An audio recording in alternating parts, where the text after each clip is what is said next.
નમસ્કાર અને સ્વાગત છે આજના આ ખાસ વિચાર મંથનમાં. આજે અમે એક બહુ જ પ્રખ્યાત પુસ્તક પર ઊંડાણપૂર્વક વાત કરવાના છે. હા. ડોક્ટર એલેક્ઝાન્ડર એલ્ડરની the new trading for a living. ઘણા ટ્રેડર્સ માટે તો આ બાઇબલ જેવું છે. બિલકુલ. ખૂબ જ મહત્વનું પુસ્તક છે. પણ આમાં એવું શું ખાસ છે? માર્કેટમાં તો ટ્રેડિંગ પર કેટલાય પુસ્તકો છે. ડોક્ટર એલ્ડર કેમ આટલા અલગ પડે છે? એમની પૃષ્ઠભૂમિ એ જ એમને ખાસ બનાવે છે. અચ્છા. હા. જુઓ, ડોક્ટર એલ્ડર ખાલી એક સફળ ટ્રેડર નથી. એ એક પ્રોફેશનલ સાયકિયાટ્રિસ્ટ એટલે કે મનોચિકિત્સક પણ છે. ઓહો, આ રસપ્રદ છે. મનોચિકિત્સક અને ટ્રેડર. હા, અને આ જ કોમ્બિનેશન ખબર છે એ ટ્રેડિંગના સૌથી અઘરા ભાગને સમજવામાં મદદ કરે છે. કયો ભાગ? ટ્રેડરનું પોતાનું મન, એનું મનોવિજ્ઞાન. બરાબર. ડોક્ટર એલ્ડરનો મૂળ સિદ્ધાંત જ એ છે કે સફળ ટ્રેડિંગ ખાલી સારા સ્ટોક શોધવાની વાત નથી. એ 3 પાયા પર ટકેલું છે. એમ સમજો ને કે એક સ્ટૂલ છે 3 પાયાવાળી. 3 પાયાવાળી સ્ટૂલ? એમ્સ. મેં સાંભળ્યું છે આના વિશે. હા. માઇન્ડ એટલે કે મન. મેથડ એટલે કે પદ્ધતિ. અને મની મેનેજમેન્ટ એટલે નાણાકીય વ્યવસ્થાપન. Mind, method, money management. તો આજનો આપણો હેતુ આ જ સમજવાનો છે, બરાબર ને? કે આ ત્રણેય એમ એકબીજા સાથે કેવી રીતે જોડાયેલા છે. બરાબર. અને ટ્રેડિંગમાં લાંબા ગાળે ટકી રહેવા અને અમે સફળ થવા માટે કેમ આટલા જરૂરી છે? ચાલો ત્યારે શરૂ કરીએ. હા. તો પહેલો એમ, માઇન્ડ. ડોક્ટર એલ્ડર પોતે આને સૌથી વધુ મહત્વ આપે છે, એમ તમે કહ્યું. હા, બિલકુલ. કેમ? એક મનોચિકિત્સક તરીકે એમનું શું કહેવું છે આના પર? ટ્રેડિંગમાં મન આટલું કેન્દ્રમાં કેમ?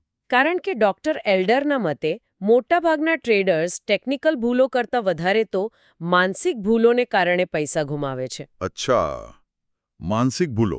હા. બજાર છે ને એ એક મોટા અરીસા જેવું છે. એ તમારી અંદર જે ડર છે, લાલચ છે, ઉતાવળ છે, એ બધું જ બહાર લાવે છે. એટલે આપણી નબળાઈઓ સામે આવી જાય. બરાબર. તમે ગમે તેટલી સારી સિસ્ટમ શોધી કાઢો, પણ જો છેલ્લી ઘડીએ ડર લાગી ગયો અને ખોટો નિર્ણય લઈ લીધો અથવા લાલચમાં આવીને નિયમ તોડી નાખ્યો, તો બધું નકામું. બધું જ નકામું. એટલે ડોક્ટર એલ્ડર કહે છે કે બહારની સિસ્ટમ જેટલી જરૂરી છે એટલી જ કે કદાચ એનાથી પણ વધારે અંદરની શિસ્ત જરૂરી છે, તમારા મન પર કાબૂ. આ ભાવનાત્મક ફાંસાઓ જે તમે કયા ઇમોશનલ ટ્રેપ્સ, એ કેવા હોય છે? લાલચ અને ડર તો સમજાય, પણ શું એનાથી વધુ કંઈ છે? હા, ચોક્કસ. લાલચ એટલે ખાલી નફો જોઈને ટ્રેડ પકડી રાખો એટલું જ નહીં. ઓકે. લાલચ તમને તમારો સ્ટોપ લોસ હટાવી દેવા મજબૂર કરી શકે. થોડું નીચે જઈને પાછું ઉપર આવશે, આવી આશામાં. હા, થાય છે એવું. અને ડર ખાલી નુકસાનમાં વહેલું વેચી દેવડાવે એવું નથી. ક્યારેક સારો મોકો સામે દેખાતો હોય પણ પાછલા નુકસાનનો ડર એટલો હોય કે તમે એ ટ્રેડ લો જ નહીં. અને પછી પસ્તાવો થાય કે મોકો ચૂકી ગયા. બરાબર. અહીં સમજવાની વાત એ છે, જે ડોક્ટર એલ્ડર બહાર મૂકે છે, કે બજારને તમારાથી કોઈ લેવા દેવા નથી. એ ઇમ્પર્સનલ છે. નિરપેક્ષ. એને ફરક નથી પડતો કે તમે જીતો કે હારો. જે ઘડીએ તમે એની સાથે લાગણીથી જોડાયા, લડવા માંડ્યા કે પછી પ્રેમમાં પડ્યા, ત્યારે તમે ગેમ હાર્યા સમજો. ત્યારે તમારી નિર્ણય શક્તિ ગઈ. એટલે જ શાંત રહેવું, ઠંડા કલેજે વિચારવું અને શિસ્ત રાખવી આ ખૂબ જરૂરી છે. તો આનો મતલબ એ થયો કે ટ્રેડિંગને કોઈ જુગાર કે લોટરીનું જેમ નહીં જોવાનું. બિલકુલ નહીં. ઘણા લોકો, ખાસ કરીને નવા આવનારા, એને ગેટ રિચ ક્વિક સ્કીમ સમજી બેસે છે. અને ત્યાં જ સૌથી મોટી ભૂલ થાય છે. ડોક્ટર એલ્ડર સ્પષ્ટ કહે છે, ટ્રેડિંગ એક બિઝનેસ છે, ગંભીર વ્યવસાય. એને એ જ રીતે ટ્રીટ કરવો પડે. હા. એટલે તમારો એક પ્રોપર ટ્રેડિંગ પ્લાન હોવો જોઈએ. ક્યારે ખરીદવું, ક્યારે વેચવું, કેટલું જોખમ લેવું, કયા સંજોગોમાં ટ્રેડ ન કરવો, બધું લખેલું. પ્લાન બનાવવો તો સહેલો છે, પણ એને વળગી રહેવું એ જ અઘરું છે. ખાસ કરીને જ્યારે બજાર તમારી વિરુદ્ધ જાય કે પછી બહુ લલચાવે. સાચી વાત. અને આ શિસ્ત કેળવવા માટે ડોક્ટર એલ્ડર એક ટૂલ સજેસ્ટ કરે છે, ટ્રેડિંગ જર્નલ. ટ્રેડિંગ જર્નલ એટલે આપણે જે ટ્રેડ લીધા એની નોંધ રાખવાની. તારીખ, ભાવ, નફો, નુકસાન. એ તો ખરું જ, પણ એનાથી ઘણું વધારે. જેમ કે? ડોક્ટર એલ્ડર કહે છે કે દરેક ટ્રેડની સાથે એ પણ લખો કે એ ટ્રેડ લેતી વખતે તમારી માનસિક સ્થિતિ કેવી હતી. તમે ઉત્સાહમાં હતા, ડરેલા હતા, કંટાળેલા હતા, ઓવર કોન્ફિડન્ટ હતા, શું વિચારીને ટ્રેડ લીધો? અચ્છા, એટલે પોતાની ભાવનાઓ પણ રેકોર્ડ કરવાની? હા, આનાથી શું થાય ખબર છે? તમને તમારી પોતાની પેટર્ન દેખાવા માંડે કે કઈ ભાવનાત્મક સ્થિતિમાં તમે સારા નિર્ણયો લો છો અને ક્યારે ખરાબ. સેલ્ફ અવેરનેસ, આત્મજાગૃતિ. બરાબર. આ જર્નલ તમને તમારી ભૂલોમાંથી શીખવામાં અને ભવિષ્યમાં આવેશમાં આવીને નિર્ણયો લેતા રોકવામાં મદદ કરે છે. આ એક જાતનું સેલ્ફ એનાલિસિસ છે. ખરેખર રસપ્રદ. મનોવિજ્ઞાન પર આટલો ભાર મેં બીજા કોઈ ટ્રેડિંગ ગુરુમાં ઓછો જોયો છે. એટલે જ ડોક્ટર એલ્ડર યુનિક છે. ચાલો, આ તો થઈ માઇન્ડની વાત. હવે બીજા એમ પર જઈએ, મેથડ, પદ્ધતિ. મન શાંત રાખ્યું, પણ હવે કરવું શું? કઈ રીતે નિર્ણય લેવો? હા, હવે આવે છે કેવી રીતેનો સવાલ. મેથડ એટલે તમારી ટ્રેડિંગ સિસ્ટમ. અહીં ડોક્ટર એલ્ડર શું કહે છે? મેં સાંભળ્યું છે એ ટેકનિકલ એનાલિસિસના હિમાયતી છે. હા, તેઓ ટેકનિકલ એનાલિસિસ પર ભાર મૂકે છે. એટલે કે ભાવ અને વોલ્યુમના ચાર્ટનો અભ્યાસ.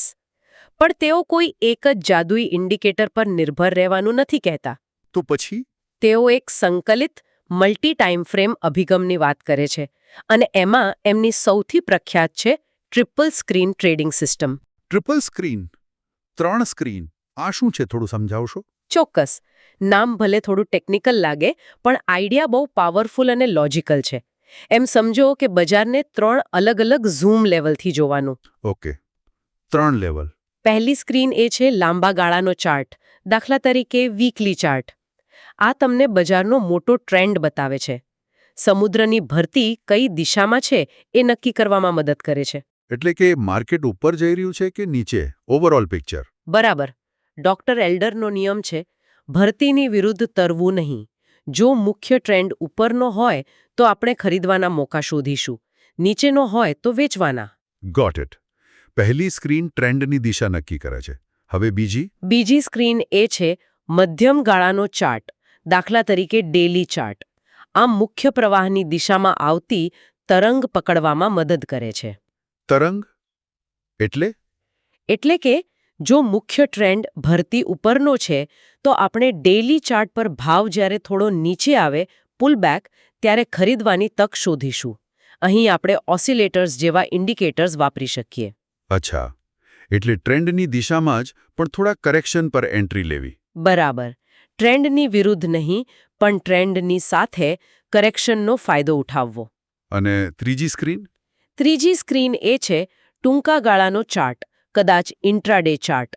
આ એકદમ ચોક્કસ એન્ટ્રી અને એક્ઝિટ પોઈન્ટ શોધવા માટે છે. પેલી તરંગ પરની નાની લહેરો પકડવા જેવું. ઓકે. નીક વાપરી શકીએ, જેથી જેવી લહેર આપણી વિરુદ્ધ જાય, આપણે નીકળી જઈએ. એટલે long term view, medium term entry signal અને શોર્ટ ટર્મ એક્ઝિક્યુશન. એકદમ પરફેક્ટ સારાંશ. આ સિસ્ટમ તમને મોટા ટ્રેન્ડ સાથે રાખે છે અને ખોટા સિગ્નલોથી બચાવે છે. સમજાયું. આ તો પદ્ધતિની વાત થઈ. તમે ઇન્ડિકેટર્સનો ઉલ્લેખ કર્યો, જેમ કે MACD, RSI, મૂવિંગ એવરેજ. પુસ્તકમાં આ બધાની ચર્ચા છે. શું ડોક્ટર એલ્ડર કોઈને ફેવરેટ ગણે છે? ના, એવું નથી. ડોક્ટર એલ્ડરનો ભાર ઇન્ડિકેટર પર નથી, પણ ઇન્ડિકેટર શું કહી રહ્યો છે એ સમજવા પર છે. એટલે કે આ ઇન્ડિકેટર્સ આખરે તો બજારમાં ભાગ લેનારા લોકોના નિર્ણયો અને એમની સાયકોલોજીનું જ પ્રતિબિંબ છે. MACD ટ્રેન્ડની મજબૂતાઈ અને મોમેન્ટમ બતાવે છે. RSI ઓવરબોટ ઓવરસોલ્ડ કન્ડિશન બતાવે છે. પણ આ બધાને આંધળા થઈને ફોલો નથી કરવાના. એમને ટ્રિપલ સ્ક્રીન જેવી સિસ્ટમના ભાગરૂપે વાપરવાના છે અને સમજવાનું છે કે આ સિગ્નલ પાછળનું કારણ શું હોઈ શકે. એટલે ફરી પાછી વાત મનોવિજ્ઞાન પર આવી? બરાબર. મેથડ પણ આખરે તો બજારના મનોવિજ્ઞાનને સમજવાનું જ એક સાધન છે. ખૂબ સરસ. માઇન્ડ અને મેથડ સમજ્યા. હવે ત્રીજો એમ, અને કદાચ સૌથી અગત્યનો, જો ટ્રેડિંગમાં લાંબુ ટકવું હોય તો મની મેનેજમેન્ટ. હા, આને ડોક્ટર એલ્ડર સર્વાઈવલ માટેની ચાવી ગણે છે. સર્વાઈવલ કેમ આટલું બધું મહત્વ? કારણ કે તમે ગમે તેટલા સારા એનાલિસ્ટ હો, ગમે તેટલા શિસ્તબદ્ધ હો, પણ જો તમે તમારો રિસ્ક મેનેજ નહીં કરો તો 1-2 ખરાબ ટ્રેડ તમને માર્કેટમાંથી બહાર ફેંકી શકે છે. એટલે મૂડી બચાવવી એ પહેલી પ્રાથમિકતા. પહેલી અને સૌથી અગત્યની, નફો પછી આવે, પહેલાં તો ટકી રહેવાનું છે. અને આના માટે ડોક્ટર એલ્ડર 2 બહુ જ ચોક્કસ નિયમો આપે છે. હા, 2% અને 6% નિયમ આ બહુ ચર્ચાય છે. શું છે આ નિયમો અને શું પ્રેક્ટિકલી ફોલો કરવા શક્ય છે? 2% તો બહુ ઓછું ના કહેવાય. સારો સવાલ છે. ચાલો સમજીએ. 2%નો નિયમ એમ કહે છે કે તમારે તમારી કુલ ટ્રેડિંગ કેપિટલના 2%થી વધુ રકમનું જોખમ કોઈ એક સિંગલ ટ્રેડમાં નથી લેવાનું. એક ટ્રેડમાં કુલ મૂડીના 2%થી વધુ ગુમાવવાનું રિસ્ક નહીં. બરાબર. આનો મતલબ એ નથી કે તમે ફક્ત 2% મૂડીથી ટ્રેડ કરો. તમે મોટી પોઝિશન લઈ શકો, પણ તમારો સ્ટોપ લોસ એવી રીતે સેટ કરવાનો કે જો એ હિટ થાય તો નુકસાન તમારી ટોટલ કેપિટલના 2%થી વધુ ન હોય. અચ્છા, પોઝિશન સાઇઝિંગ અને સ્ટોપ લોસનું કોમ્બિનેશન. હા. આનો ફાયદો શું? માની લો કે તમારા સતત 5 ટ્રેડ ખોટા પડ્યા, તો પણ તમે તમારી કુલ મૂડીના ફક્ત 10% જ ગુમાવ્યા હશો. હજુ 90% મૂડી બાકી છે, જેનાથી તમે પાછા ટ્રેડ કરી શકો. એટલે એક મોટો ફટકો તમને ગેમમાંથી આઉટ ન કરી દે. બરાબર. આ તમને રમતમાં ટકાવી રાખે છે. અને 6%નો નિયમ? 6%નો નિયમ માસિક લિમિટ છે. એ કહે છે કે જો કોઈ મહિનામાં તમારા બધા ટ્રેડ્સનું કુલ નુકસાન, બંધ થયેલા અને ચાલુ બંને, તમારી મહિનાની શરૂઆતની કેપિટલના 6% પર પહોંચી જાય તો તમારે એ મહિના માટે રિયલ મનીથી ટ્રેડિંગ બંધ કરી દેવું જોઈએ. આખો મહિનો બંધ? હા. પછી ભલે ને 15 દિવસ જ થયા હોય? હા, બિલકુલ. તમે પેપર ટ્રેડિંગ કરો, તમારી સિસ્ટમ રિવ્યૂ કરો, બ્રેક લો, પણ નવા રિયલ ટ્રેડ નહીં લેવાના એ મહિનામાં. તો નવું કેમ? જો નુકસાન થયું હોય તો એને રિકવર કરવાની ઈચ્છા તો થાય ને? અને એ જ ઈચ્છા તમને વધુ ડૂબાડી શકે છે. આને રિવેન્જ ટ્રેડિંગ કહેવાય. બદલો લેવાની ભાવના? હા. જ્યારે નુકસાન થાય ત્યારે ગુસ્સામાં કે હતાશામાં આપણે વધુ મોટા રિસ્ક લઈએ છીએ, ફટાફટ પૈસા પાછા કમાવા, અને એમાં વધુ ગુમાવીએ છીએ. 6%નો નિયમ આ ખતરનાક સાયકલને તોડે છે. એ તમને ફોર્સ્ડ બ્રેક આપે છે. બરાબર. તમને શાંત થવાનો, વિચારવાનો અને તમારી સ્ટ્રેટેજીમાં શું ખોટું થયું એ સમજવાનો મોકો આપે છે. સ્વીકારું છું, આ નિયમ પાળવો બહુ અઘરો છે, ભાવનાત્મક રીતે. ચોક્કસ અઘરો લાગે. પણ લાંબા ગાળે આ તમારી મૂડી અને તમારી માનસિક શાંતિ બંનેનું રક્ષણ કરે છે. ડોક્ટર એલ્ડરનો મેસેજ ક્લિયર છે. Don't be a hero, survive, live to trade another day. એટલે કે હીરો બનવાને બદલે ટકી રહેવા પર ફોકસ કરો. ખૂબ મહત્વની વાત. હા. તો આપણે ત્રણેય એમ જોયા: માઇન્ડ, માનસિક શિસ્ત, મેથડ એક સ્પષ્ટ ટ્રેડિંગ સિસ્ટમ, અને મની મેનેજમેન્ટ, જોખમનું નિયંત્રણ અને મૂડીનું રક્ષણ. હવે આ ત્રણેય એકબીજા સાથે કેવી રીતે જોડાયેલા છે? તમે શરૂઆતમાં સ્ટૂલનું ઉદાહરણ આપ્યું હતું. હા. જો આ ત્રણેય એકબીજા વગર અધૂરા છે. માની લો તમારું માઇન્ડ એકદમ કંટ્રોલમાં છે, પણ તમારી પાસે કોઈ મેથડ જ નથી, તો તમે શાંતિથી ખોટા નિર્ણયો લેશો. ખબર જ નહીં પડે કે શું કરવું. બરાબર. માની લો તમારી પાસે દુનિયાની બેસ્ટ મેથડ છે, ટ્રિપલ સ્ક્રીન પરફેક્ટ વાપરો છો, પણ મની મેનેજમેન્ટ નથી, 2%, 6% નિયમ નથી પાડતા, તો એક જ ખરાબ ટ્રેડ, ભલે ને સિસ્ટમ પ્રમાણે સાચો હોય, એ મોટું નુકસાન કરાવી શકે અને તમને ઉડાવી શકે. અને માની લો તમારી પાસે સારી મેથડ છે, મની મેનેજમેન્ટના નિયમો પણ બનાવ્યા છે, પણ તમારું માઇન્ડ કાબૂમાં નથી. તો તમે નિયમો તોડશો? બરાબર. ડર લાગશે તો સારો ટ્રેડ લેશો નહીં, લાલચ આવશે તો પ્રોફિટ બુક નહીં કરો અને નુકસાનમાં જવા દેશો, ગુસ્સો આવશે તો રિવેન્જ ટ્રેડિંગ કરશો. એટલે ત્રણેયનું બેલેન્સ જરૂરી છે. ત્રણેયમાં માસ્ટરી જરૂરી છે. ડોક્ટર એલ્ડર કહે છે એમ, તમારે કમ્પ્લીટ ટ્રેડર બનવું પડે. કમ્પ્લીટ ટ્રેડર એટલે આ પુસ્તક કોઈ રેડીમેડ ફોર્મ્યુલા નથી આપતું કે બસ આ કરો એટલે પૈસા બનશે. ના, બિલકુલ નહીં. આ કોઈ જાદુઈ ચિરાગ નથી, પણ આ એક નક્કર ફ્રેમવર્ક છે, એક રોડમેપ છે. જેના પર મહેનત કરવી પડે. ખૂબ મહેનત કરવી પડે.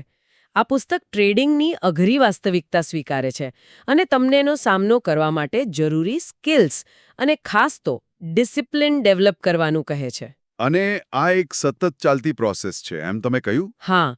ઘણા સિનિયર ટ્રેડર્સ પણ કહે છે કે તેઓ આ બુક વર્ષો પછી પણ ફરી વાંચે છે અને દરેક વખતે કંઈક નવું સમજાય છે, નવો દ્રષ્ટિકોણ મળે છે. ખરેખર માઇન્ડ, મેથડ, મની મેનેજમેન્ટ, આ ત્રણ સ્તંભો વિના ટ્રેડિંગમાં સફળતાની ઇમારત ઊભી કરવી મુશ્કેલ છે. ડોક્ટર એલ્ડરનો આ મનોવૈજ્ઞાનિક અભિગમ જ કદાચ આ પુસ્તકને ટાઈમલેસ બનાવે છે. સાચી વાત છે. સારું, તો આજની આ ઊંડાણપૂર્વક ચર્ચાના અંત તરફ જઈએ. શ્રોતાઓ માટે એક છેલ્લો વિચાર. ડોક્ટર એલ્ડર મનોવિજ્ઞાન અને શિસ્ત પર આટલો ભાર મૂકે છે, હા, તો શું એવી કોઈ નોન ટ્રેડિંગ એક્ટિવિટી કે આદત હોઈ શકે જે આપણે ડેવલપ કરીએ તો આપણી ટ્રેડિંગ સાયકોલોજી સુધરે? ઇનડાયરેક્ટલી. રસપ્રદ સવાલ છે. જેમ કે અમે નિયમિત કસરત કરવી, ધ્યાન કરવું, કે પછી કોઈ ખાસ પ્રકારનું વાંચન જે આપણને વધુ શિસ્તબદ્ધ, વધુ ધીરજવાન બનાવે. ચોક્કસ હોઈ શકે. વિચારવા જેવો મુદ્દો છે. આના પર વિચાર કરવા જેવો છે. કઈ એવી આદત છે જે આપણા ટ્રેડિંગ માઇન્ડસેટને, નિર્ણયો લેવાની ક્ષમતાને પરોક્ષ રીતે મજબૂત બનાવી શકે?